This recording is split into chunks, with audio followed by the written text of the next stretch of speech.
বিশ্ব মৃত্তিকা দিবস উপলক্ষে রাজধানী অরুন্ধতিনগর স্থিত state seed testing laboratory conference হলে এক কর্মশালার আয়োজন করা হয়।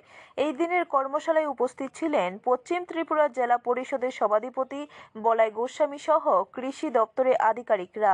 বলাই গোস্বামী জানান, মানুষের জীবনের সর্বক্ষেত্রে মাটির প্রয়োজন। মৃত্তিকাকে রক্ষা করতে না পারলে বিভিন্ন সমস্যা দেখা দেবে। তাই মাটির অপচয় ও দূষণ বন্ধ করতে হবে, মাটিকে রক্ষা করতে হবে। বাঁচার জন্য মাটিকে কিভাবে রক্ষা করা যায় সেই দিকে সকলকে গুরুত্ব দিতে হবে। আজকের এই বিশ্ব মৃত্তিকা দিবস এখানে পালন করা হচ্ছে। এই দিবসটি পালন করার মূল অর্থ হচ্ছে মাটি আমাদের জীবনের সর্বক্ষেত্রে খুব প্রয়োজন।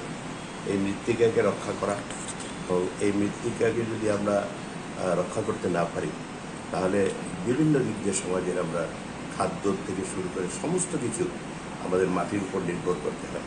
ব্যুরো রিপোর্ট, খবর ত্রিপুরা।